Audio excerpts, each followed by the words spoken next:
Good morning, boys and girls. I have another fun book for you today.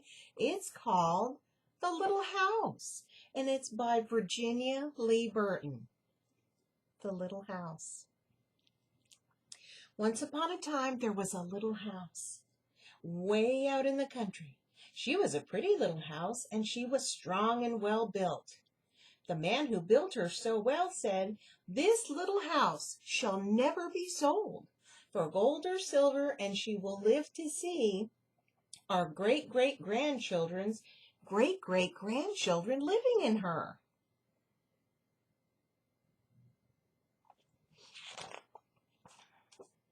The little house was very happy as she sat on the hill and watched the countryside around her. She watched the sunrise in the morning, and she watched the sunset in the evening.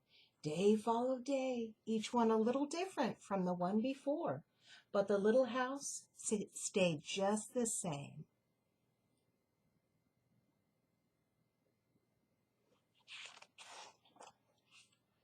In the nights, she watched the moon grow from a thin new moon to a full moon, and then back again to a thin old moon. And when there was no moon, she watched the stars. Way off in the distance, she could see the lights of the city.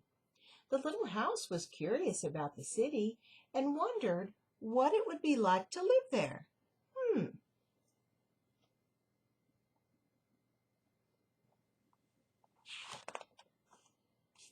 Time passed quickly for the little house as she watched the countryside slowly change with the seasons. In the spring, when the days grew longer and the sun grew warmer, she waited for the first robin to return from the south. She watched the grass turn green. She watched the buds on the trees swell and the apple trees burst into blossom. She watched the children playing in the brook.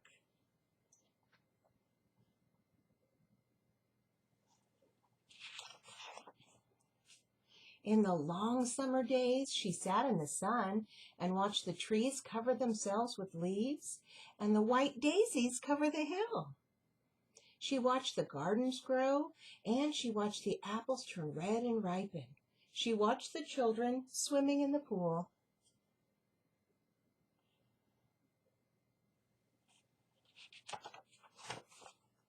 In the fall, when the days grew shorter and the nights colder, she watched the first frost turn the leaves to bright yellow and orange and red. She watched the harvest gathered and the apples picked. She watched the children going back to school.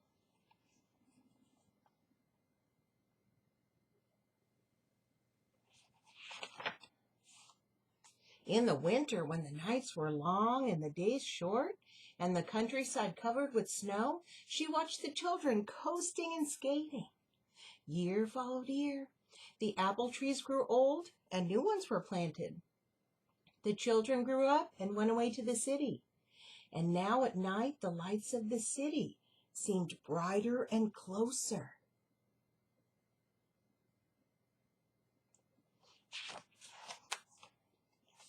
Then one day, the little house was surprised to see a horseless carriage coming down the road. Pretty soon there were more of them, and fewer carriages pulled by horses. Pretty soon along came some surveyors and surveyed a line right in front of the little house. Pretty soon along came a steam shovel and dug a road through the hill covered with daisies. Then some trucks came and dumped big stones on the road. Then some trucks with little stones, and some trucks with tar and sand, and finally a steamroller came and rolled it all smooth, and the road was done.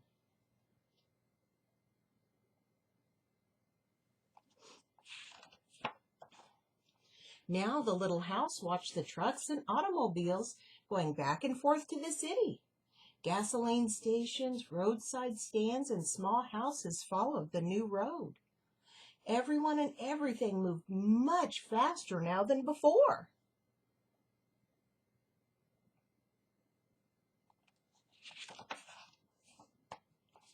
More roads were made, and the countryside was divided into lots. More houses, bigger houses, apartment houses, tenement houses, schools, stores, and garages spread over the land and crowded the little house.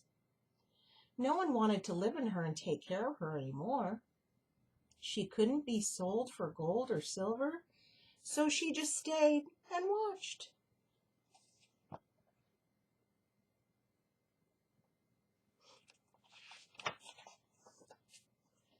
Now it was not so quiet and peaceful at night. Now the lights of the city were bright and very close, and the street lights shone all night. This must be living in the city, thought the little house, and didn't know whether she liked it or not. She missed the field of daisies and the apple trees dancing in the moonlight.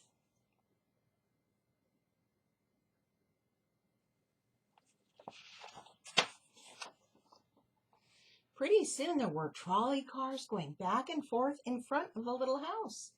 They went back and forth all day and part of the night. Everyone seemed to be very busy, and everyone seemed to be in a hurry.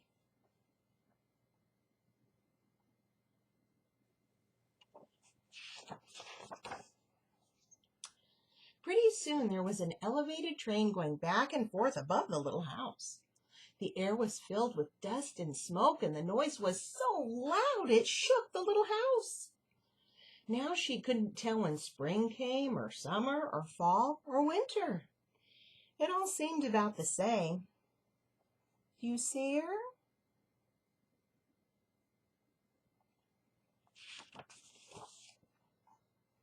Pretty soon there was a subway going back and forth underneath the little house. She couldn't see it, but she could feel it and hear it. People were moving faster and faster. No one noticed the little house anymore. They hurried by without a glance.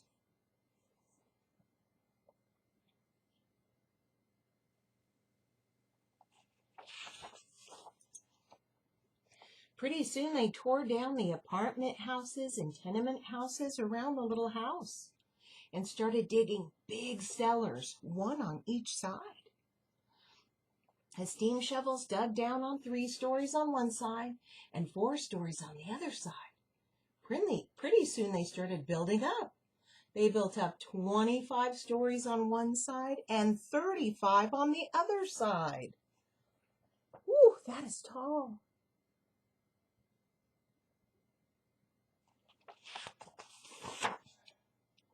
Now the little house only saw the sun at noon and didn't see the moon or stars at all at night because the lights of the city were too bright.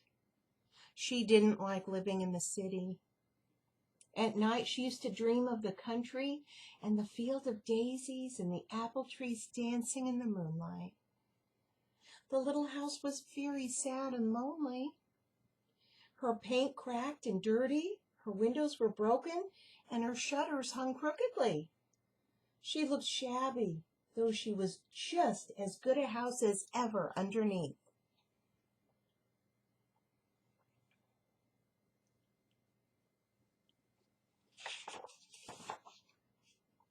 Then one fine morning in spring, along came the great-great-granddaughter of the man who built the little house so well. She saw the shabby little house, but she didn't hurry by. There was something about that little house that made her stop and look again. She said to her husband, "That little house looks just like the little house my grandmother lived in when she was a little girl. Only that little house was way out in the country, on a hill covered with daisies and apple trees growing all around."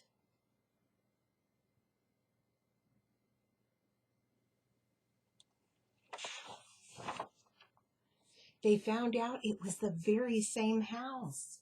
So they went to the movers to see if the little house could be moved. The movers looked the little house all over and said, "Sure, this house is as good as ever. She's built so well we could move her anywhere." So they jacked up the little house and put her on wheels. Traffic was held up for hours as they slowly moved her out of the city.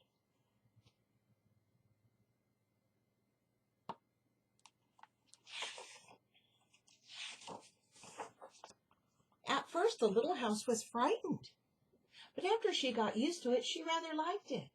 They rolled along the big road, and they rolled along the little roads, until they were way out in the country. When the little house saw the green grass and heard the birds singing, she didn't feel sad anymore. They went along and along, but they couldn't seem to find just the right place. They tried the little house here, and they tried her there. Finally, they saw a little hill in the middle of a field, and apple trees growing around. "There," said the great-great-granddaughter. "That's just the place." "Yes, it is," said the little house to herself. A cellar was dug on top of the hill, and slowly they moved the house from the road to the hill.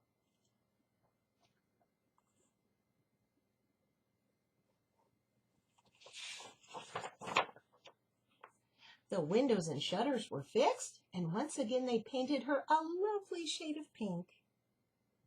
As the little house settled down on her new foundation, she smiled happily. Once again she could watch the sun and stars and moon, and once again she could watch spring and summer and fall and winter come and go. Once again she was lived in and taken care of.